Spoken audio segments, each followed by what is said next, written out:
In a small apartment in Kyoto, surrounded by fading photographs and memories that have remained locked away for 7 decades, 85-year-old Hiroshi Tanaka sits with trembling hands, preparing to reveal a secret that could shatter everything his generation was taught to believe about honor, war, and homeland.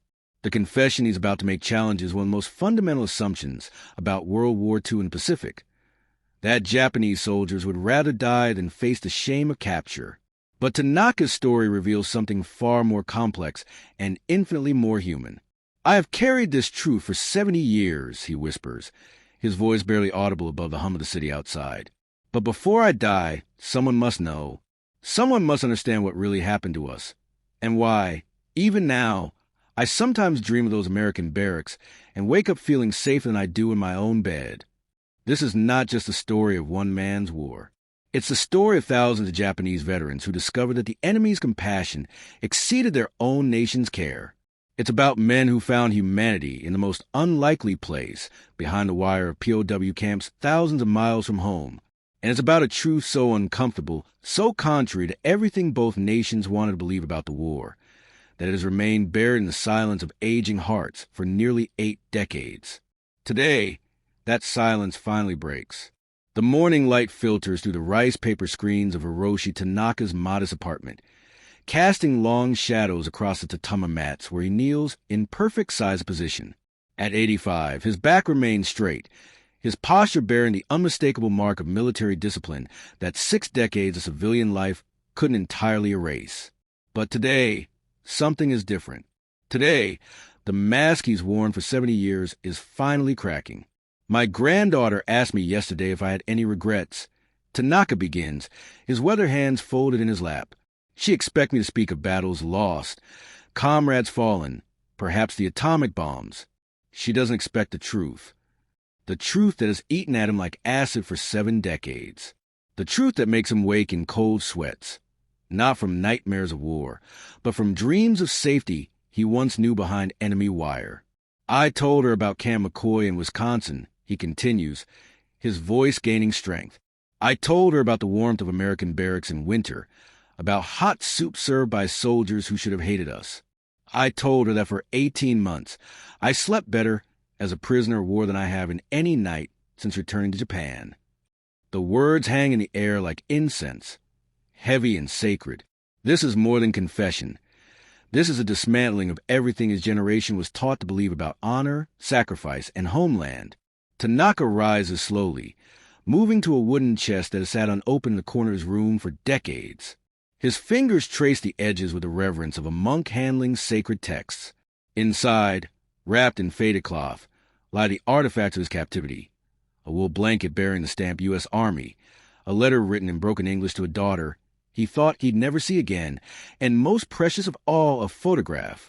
The black and white image shows a group of Japanese prisoners standing with their American guards.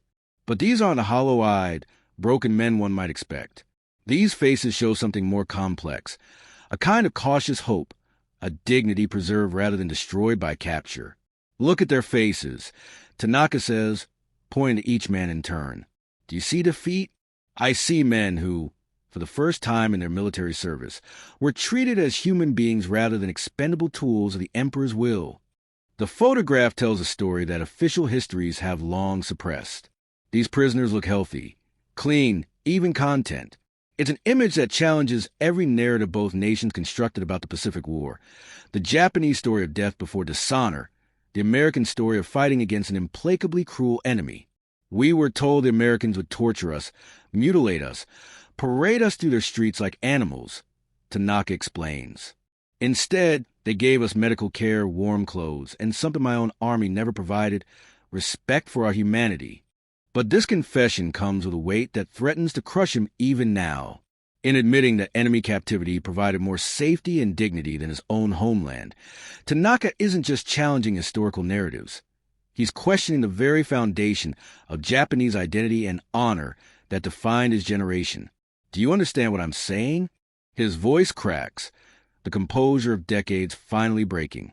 "I am confessing that I felt safer in an American prison camp than I do today, at 85 years old, in the country I was willing to die for." The implications of this admission ripple outward like stones thrown in still water. If the enemy showed more humanity than one's own nation, what does that say about the nature of patriotism? If safety could be found behind enemy wire, but not in one's homeland, what does that say about the promises nations make to their soldiers? These questions have haunted Tanaka for 70 years, growing heavier with each passing day. They've shaped every relationship, colored every memory, and poisoned every moment of peace he might have found in the decades since the war ended. I am not alone in this truth, he says quietly, carefully rewrapping the precious photograph. There are others, fewer each year, as death claims us one by one. We are the living holders of a secret that both our nations would prefer remain buried. But secrets this profound demand to be told. In breaking his silence, Tanaka isn't just sharing his personal truth. He's opening a window into one of the war's most uncomfortable realities, that compassion and cruelty rarely follow the neat lines drawn on military maps. Your turn. Have you ever experienced a situation where an unexpected source provided more support than those closest to you? Share your story in the comments below. Sometimes our most profound realizations come from the most unexpected places. To understand the magnitude of Tanaka's confession, one must first grasp the iron grip that Bushido, the way of the warrior, held over every Japanese soldier's soul. This wasn't merely military doctrine. It was a spiritual commandment that had been hammered into the consciousness of an entire generation. Death before dishonor. Tanaka recites, the words flowing from his lips with the automaticity of a prayer learned in childhood. We recited this every morning before training. It was a suggestion. It was a fundamental truth upon which our entire identity was built. The code was uncompromising. A warrior who allowed himself to be captured had already died in spirit.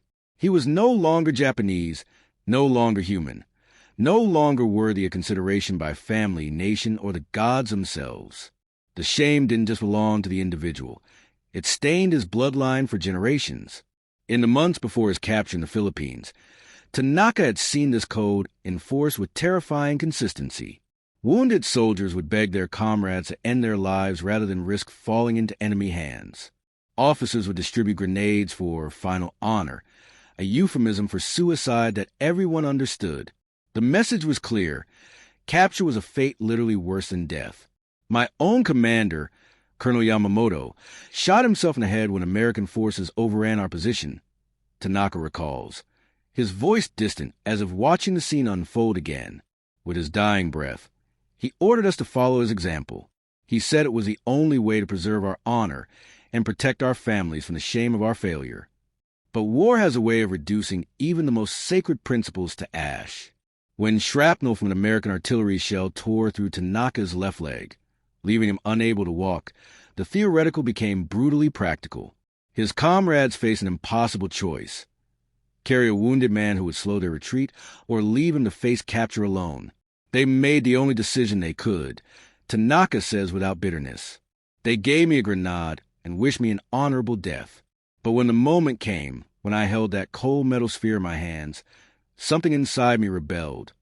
The rebellion wasn't against the emperor or even against the code itself. It was something more fundamental, a desperate, animal desire to continue breathing, to see another sunrise, to return to a daughter who couldn't yet understand why her father had gone away. In that moment, abstract concept of honor crumbled before the simple, overwhelming need to survive. I threw the grenade into the jungle instead of holding it to my chest, he admits, the shame still visible in his eyes 7 decades later. And when the American soldiers found me, bleeding and delirious, I didn't resist. I surrendered. The word hangs in the air like a curse. Surrender. In the lexicon of Imperial Japan, there was no word more loaded with contempt, no act more unforgivable. By choosing life over honor, Tanaka had violated every principle that had been drilled into him since childhood. But the true weight of his transgression wouldn't become clear until years later, when he returned to Japan that had no place for men who had chosen survival over sacrifice. The very fact that he was alive marked him as a failure, a coward, a living reminder of the compromises that desperate men make when abstract ideals meet brutal reality. The other survivors of American captivity faced the same cruel mathematics. In a society that had deified death in service to the emperor, their continued existence was proof of their moral failure. They were ghosts walking among the living, marked by a shame that no amount of time could wash away. We learned to lie, Tanaka explains. Not about what happened to us in camps. Those stories we buried so deep that sometimes I wondered if I had dreamed them. We lied about how we survived. We claimed we had been unconscious, that we had no choice, that we had been planning escape until the war ended. Anything to avoid the truth that we had chosen life over honor. These lies became the foundation of their post-war existence, creating a double prison more confining than any American camp. They were trapped not just by their society's judgment, but by their own inability to speak the truth about experiences that had, paradoxically, shown them more humanity than their own culture ever had. The code of silence wasn't imposed from outside. It grew organically from the survivors themselves, men who understood that their truth was too dangerous, too subversive to ever be shared. They had seen behind the curtain of their own mythology and discovered that the enemy possessed qualities their own nation claimed to monopolize: honor, compassion, and respect for human dignity. Challenge your assumptions. What beliefs have you never questioned simply because they were taught to you as absolute truths? Sometimes the most profound growth comes from examining the foundations we've built our lives upon. Take a moment to identify one assumption you've never challenged. You might be surprised by what you discover. The silence these men maintained wasn't just personal. It was structural, protecting not just themselves, but an entire national narrative that couldn't survive the truth of their experiences. But as we'll see, that silence came at a cost that extended far beyond individual shame. The first American soldier Tanaka encountered was a medic named Private Johnson, a young man from Ohio whose hands shook as he cleaned the infected shrapnel wound that had festered for 3 days in the Philippine jungle. What happened next would shatter everything Tanaka believed about war, enemies, and the nature of humanity itself. I expected him to spit on me, to kick my wounds, to make me crawl, Tanaka remembers, his voice soft with wonder even after all these years. Instead, he apologized for causing me pain as he cleaned the infection. He apologized to me, his enemy, for trying to save my life. The moment crystallized everything that was about to change in Tanaka's worldview. Here was a man who had every reason to hate him, whose friends Tanaka had been trying to kill just days before, treating him with a gentleness that Tanaka had rarely experienced from his own officers. The journey to the temporary field hospital revealed more impossibilities. American soldiers shared their water with him. They fashioned a stretcher from branches and canvas rather than leaving him to walk on his infected leg. When he began to shiver from fever, someone draped a jacket over his shoulders, a jacket that bore the insignia of the very unit he had been fighting against. I kept waiting for the cruelty to begin, Tanaka recalls. In our training, we had been shown pictures, told stories of American brutality. We were prepared for torture, for humiliation, for death. But the cruelty never came. Instead came hot soup, clean water, medical attention that was more thorough than anything he had received in the Imperial Japanese Army. The contrast was so jarring that Tanaka initially suspected it was psychological warfare, an elaborate setup designed to lower his guard before the real punishment began. At the field hospital, a doctor with graying temples examined Tanaka's, wound with the same care he would have shown an American soldier. The infection was severe enough to require surgery, and as Tanaka drifted into unconsciousness under anesthesia, his last coherent thought was disbelief. The enemy was risking precious medical supplies to save his life. He awoke to clean sheets, a luxury he hadn't experienced since leaving Japan months earlier. His leg had been properly dressed, the infection cleared, the wound stitched with surgical precision. A nurse, an actual woman, not a hardened orderly, checked his temperature and asked, in broken Japanese, if he was in pain. When I tried about to thank her, she gently pushed me back onto the pillow and said, "Rest." Tanaka remembers. Rest. When was the last time anyone in the Japanese military had told me to rest? We were machines, tools to be used until broken. But here, the enemy was telling me to heal, to recover, to be human.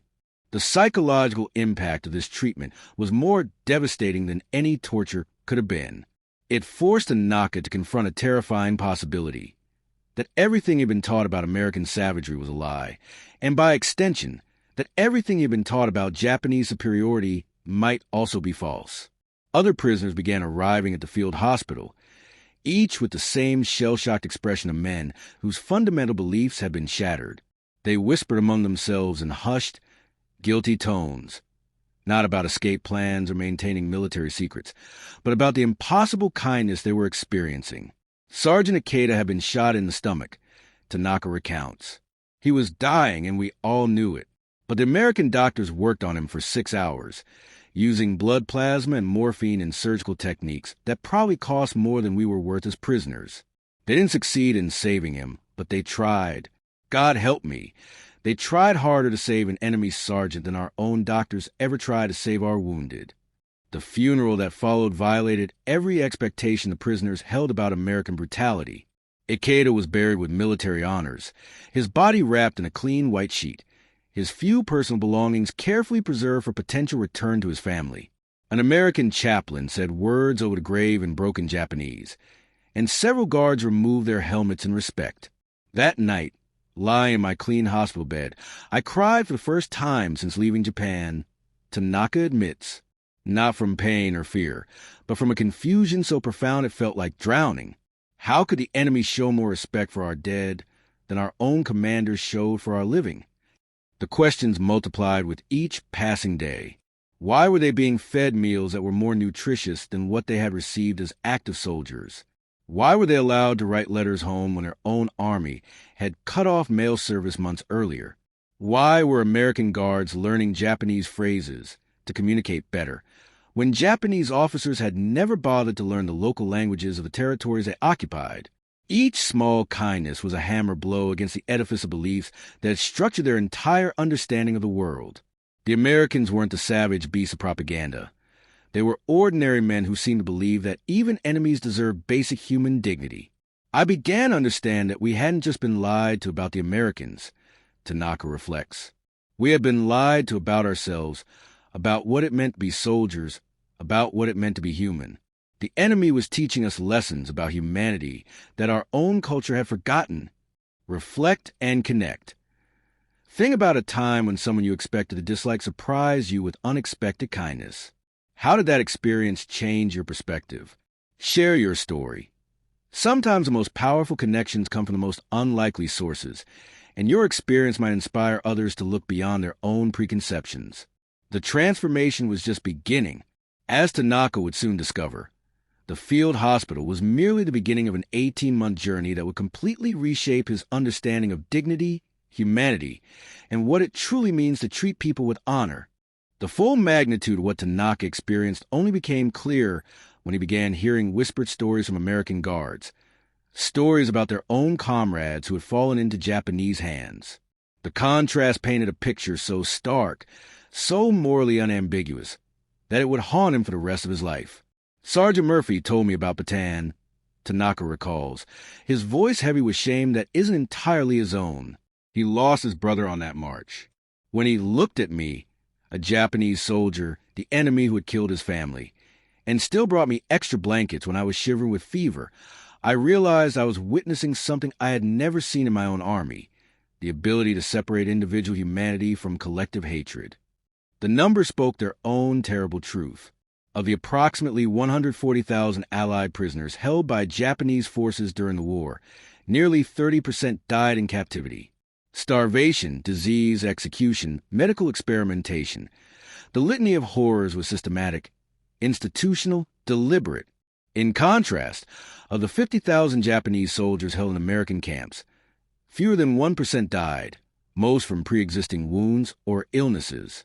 But statistics, however damning, couldn't capture the philosophical chasm that separated the two approaches to captivity. Tanaka learned this through fragments of conversation, through the careful way American guards spoke about their own experiences, through the haunted looks that crossed their faces when certain subjects arose. I met a guard named Williams who had been at the liberation of Cabinet 1.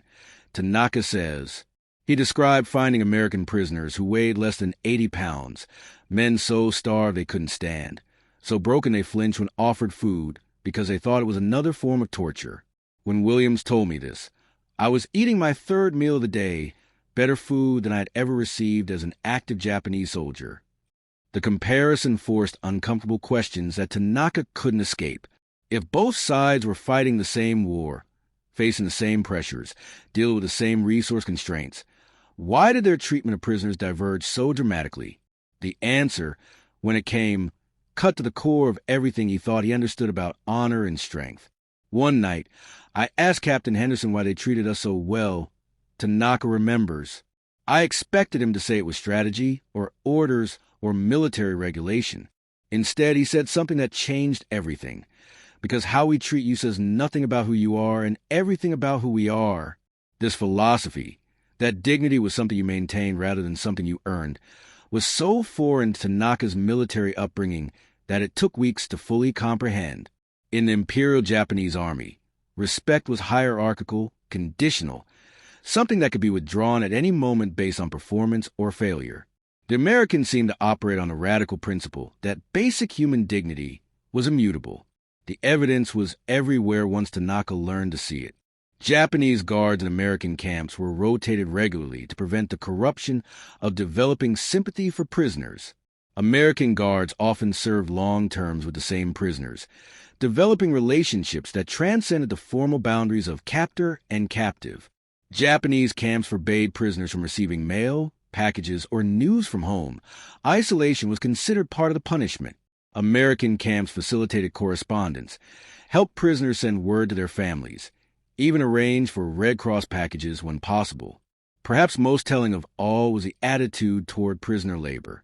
Japanese camps used forced labor as another form of torture, backbreaking work with inadequate food, designed to break spirits along with bodies. American camps offered voluntary work programs that paid wages, taught skills, and provided purpose and dignity. I worked in the camp garden, Tanaka recalls. Not because I was forced to, but because I asked to. I was paid in camp script that I could use to buy small luxuries, cigarettes, candy, writing paper. After months of being treated like an animal by my own army, the Americans were teaching me to be human again. The psychological impact extended beyond individual treatment to institutional philosophy. Japanese military doctrine viewed prisoners, both their own captured soldiers and enemy captives, as inherently dishonored, no longer worthy of consideration as human beings. American doctrine, despite its own imperfections and prejudices, maintained that prisoner status was temporary, that the men behind the wire remained fundamentally human and deserving of basic dignity. I realized that our treatment of prisoners revealed something essential about our entire military culture. Tanaka reflects. We had been taught that strength meant the ability to inflict suffering, that honor required the willingness to dehumanize those who showed weakness. The Americans demonstrated a different kind of strength, the strength to remain human even toward those who had tried to kill them. This revelation came with crushing personal weight. If the Americans were demonstrating superior moral character in their treatment of prisoners, what did that say about the cause Tanaka had been willing to die for? If the enemy possessed more honor than his own side, what did that make his service, his sacrifices, his willingness to kill and be killed? The questions multiplied during the long nights in the Wisconsin barracks, when Tanaka lay awake listening to the wind and trying to reconcile the reality of his experience with everything he believed about war, honor, and national superiority. The answers, when they came, would prove more devastating than any physical wound he had suffered. Examine your standards. How do you treat people when they're powerless or when you have nothing to gain from them? Our character is revealed not by how we treat those who can help us, but by how we treat those who can't. Take a moment to honestly assess your own moral compass. Are there areas where you could show more compassion to those who have no power to reciprocate? The transformation happening in Tanaka's mind wasn't just personal. It was philosophical, moral, and ultimately spiritual. As he would soon discover, small acts of kindness were accomplishing what no amount of propaganda or interrogation could have achieved. They were changing the very foundation of who he believed himself to be. The change didn't happen overnight. Like water slowly wearing away stone, the daily act of unexpected kindness in Camp McCoy began to erode beliefs that Tanaka had thought were permanently carved into his soul. The process was so gradual, so subtle, that he didn't realize the depth of his transformation until it was already complete. It began with small things. a guard named Tommy who learned to say good morning in Japanese and practiced the pronunciation until he got it right.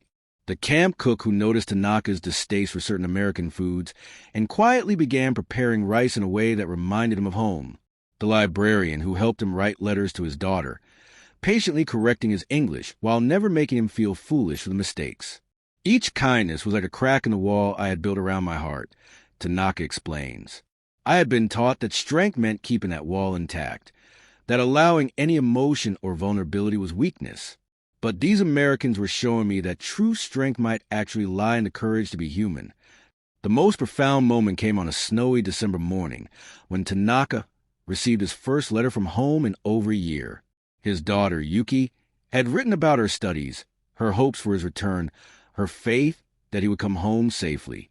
The letter had been censored by American military authorities, but instead of the harsh black marks he expected, he found gentle corrections and pencil grammar suggestions that actually made his daughter's English more readable. I sat in the snow reading that letter, and I began to weep. Tanaka remembers, not from sadness, but from a confusion so profound it felt like drowning. The enemy was taking better care of my mail than my own army had ever taken care of me. The tears kept coming, and when Guard Sergeant Martinez found him sobbing in the snow, Tanaka expected punishment, ridicule, or at best indifference. Instead, Martinez sat beside him in the cold and waited. When Tanaka finally explained about the letter, Martinez smiled and said, "She sounds proud of you. That's all that matters." That moment shattered something fundamental in Tanaka's worldview. Here was an American soldier, a member of the race he had been taught to view as subhuman barbarians, showing more empathy and understanding than his own officers had ever displayed. The contradiction was so jarring that it forced him to question everything else he had been taught. The questioning deepened during the camp's educational programs. Unlike the rigid indoctrination he had experienced in the Imperial Army, these classes encouraged discussion, debate, even disagreement. When Tanaka timidly raised his hand to ask why Americans treated their prisoners so differently than Japanese forces treated theirs, the instructor didn't punish him for question, he praised him for it. Mr. Thompson said that asking difficult questions was the beginning of wisdom, Tanaka recalls. He said that a country's true strength could be measured by how it treated those who couldn't defend themselves. I had never heard such ideas before. In Japan, questioning authority wasn't the beginning of wisdom. It was the beginning of treason. The conversations that followed opened intellectual doors that Tanaka hadn't even known existed. He learned about the Geneva Conventions, about the philosophical traditions that shaped American views on human dignity, about the idea that rights were inherent rather than granted by authority. Each concept was a revelation, each discussion a step further away from the certainties that had once defined him. But perhaps the most transformative experience came through the camp's music program. Tanaka had always loved singing, though such displays of emotion had been discouraged in military service. When he hesitantly joined the prisoner choir, he discovered something extraordinary, music that crossed all boundaries of language, nationality, and enmity. We sang Japanese folk songs, and the American guards listened respectfully, he remembers. Then they taught us American songs, and we sang together, prisoners and guards, enemies becoming something else entirely through the simple act of making music together. The choir performed at a Christmas concert attended by local townspeople from Wisconsin. Tanaka expected hostility, anger, perhaps even violence from civilians whose sons were fighting and dying in the Pacific. Instead, he found applause, appreciation, and afterward, conversations with families who saw him not as an enemy soldier, but as a young man far from home during the holidays. Mrs. Peterson gave me a knitted scarf. Tanaka says, his voice thick with emotion. She said her son was somewhere in the Pacific, and she hoped that if he ever needed help, someone would show him the same kindness. I wore that scarf every day for the rest of the war, and I still have it.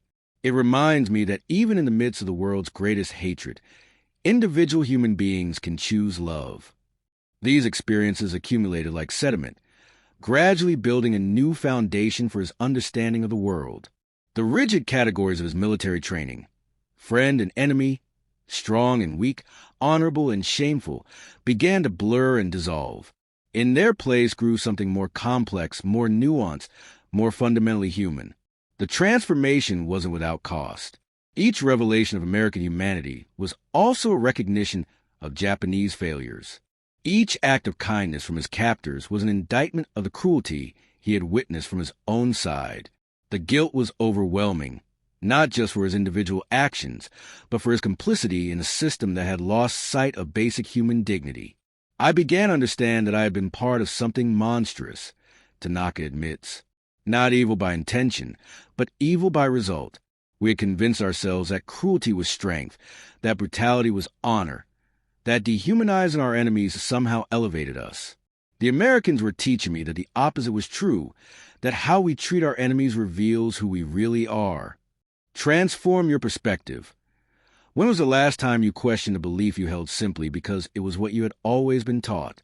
Growth requires the courage to examine our assumptions, even when the answers might be uncomfortable. Choose one belief you've never really questioned and spend some time exploring why you hold it. You might discover something profound about yourself. By the spring of 1945, as news of the wars then began to filter through the camp, Tanaka realized that his transformation was complete. He was no longer the same man who had been captured in the Philippine jungle. The question now was whether the Japan he would return to would have any place for the man he had become. The ship that carried Tanaka back to Japan in October 1945 was filled with men who had been transformed by captivity. But none of them spoke about it. They had learned, through whispered warnings and careful observation, that their experiences were not just unwelcome, they were dangerous. The Japan they were returned to had no room for men who had discovered humanity in enemy hands. The silence began before we even reached port, Tanaka recalls. We looked at each other and knew that we carried secrets too terrible to share. We had learned that the enemy possessed more honor than we had been taught, and that knowledge made us traitors in our own homeland. The first sign of what awaited them came at the docks of Yokohama. While American soldiers returned home to parades and celebrations, the Japanese POWs disembarked into a silence that felt like death itself. No families waited, no officials greeted them, no recognition was given to their survival. They were ghosts, men who should have died honorably but had instead chosen the shame of continued existence. Tanaka's journey home to his village outside Kyoto took 3 days on trains that barely functioned in a country that had been bombed back to feudal conditions. When he finally reached his family's home, he found his daughter Yuki tending a small garden where their house had once stood. The reunion he had dreamed about for 18 months lasted less than an hour before the shame overwhelmed even familial love. She looked at me with a mixture of joy and horror. Tanaka remembers. Joy that I was alive, horror that I was alive. She had been told I died honorably in the Philippines. My return forced her to confront the truth that her father was a coward who had chosen survival over death. The practical realities of post-war Japan made his psychological isolation even more complete. Food was scarce, work was scarcer, and former prisoners were at the bottom of every list for employment, housing, or assistance. The American occupation forces, ironically, were often more helpful to ordinary Japanese civilians than Japanese society was to its own returning veterans. I would stand in line for rice rations, and people would whisper about the shame I had brought to my family, Tanaka explains. But at the American Administration Office, the same soldiers who had been my guards in Wisconsin would recognize me and ask how I was adapting to civilian life. The enemy showed more concern for my welfare than my own countrymen. The contrast became unbearable when winter arrived. In Camp McCoy, Tanaka had slept in heated barracks, eaten regular meals, received medical care when needed. Now, in his homeland, he huddled in a makeshift shelter, went days without adequate food, and watched his infected leg wound reopen without access to proper treatment. One particularly brutal night in December, as snow fell through the gaps in his shelter's roof, Tanaka found himself longing for the warmth and safety of the American barracks. The realization hit him like a physical blow. He had been more secure as a prisoner of war than he was as a free man in his own country. That was the night I understood the full magnitude of what had happened to me. He says, "The enemy had given me dignity, safety, and hope. My homeland offered only shame, hunger, and abandonment. How do you live with such knowledge? How do you continue to call yourself Japanese when Japan has no place for you?" The other returnees faced similar struggles, but their isolation from each other was complete. Speaking about their experiences was impossible, not just because of social pressure, but because the experiences themselves challenged everything their society was trying to rebuild. Japan needed myths of heroic sacrifice and honorable death, not inconvenient truths about enemy compassion and the dignity of survival. Years passed in this strange purgatory. Tanaka found occasional work as a laborer, never mentioning his military service or his time in captivity. He watched his daughter grow up believing her father was a broken man whose shame had destroyed their family's honor. He attended ceremonies honoring the war dead, while knowing that his own survival somehow dishonored their memory. The economic miracle of the 1960s brought prosperity to many Japanese, but former POWs remained on the margins. They were reminders of defeat, living proof that the code of Bushido had failed. Even as Japan rebuilt itself into a modern nation, it had no room for men who had learned uncomfortable truths about the nature of honor, dignity, and human worth. I watched my country become rich and powerful again, Tanaka reflects. I saw young Japanese people embrace American culture, American values, American ways of thinking. The enemy we had been taught to hate became our closest ally. But those of us who had experienced American kindness firsthand remained outcasts, forbidden from sharing what we had learned about the people we had been told were our eternal enemies. The final irony came in the 1980s, when Japan and America celebrated their post-war friendship and alliance. Politicians and businessmen gave speeches about mutual respect and shared values, but the men who had experienced those values during the war, who had lived proof of American humanity when it was most unexpected, remained silent witnesses to their own nation's selective amnesia. The decades of silence took their toll. Tanaka's relationship with his daughter never fully recovered from the shame of his survival. His marriage ended when his wife could no longer bear the whispers and social isolation. He lived increasingly alone, carrying secrets that grew heavier with each passing year. But perhaps most painful of all was the knowledge that his experience contained lessons that could have helped heal the wounds between nations, that could have fostered understanding and prevented future conflicts. Instead, that knowledge was buried under layers of shame and social pressure, leaving him to wonder what might have been different if the truth about enemy compassion had been allowed to flourish instead of fester. Break your own silence. What truth are you carrying that might help others heal or understand, but fear sharing because of social pressure or personal shame? Sometimes the stories we're most afraid to tell are the ones the world most needs to hear. Consider taking one small step towards sharing your authentic experience. You might be surprised by the healing it brings, both to yourself and others. Now, at 85, Tanaka sits in his small apartment, surrounded by the artifact of truth that has remained hidden for 70 years. But times change, people pass away, and some secrets become too heavy for a single soul to bear. The man who once felt safer behind enemy wire than in his own homeland is finally ready to let the world know why.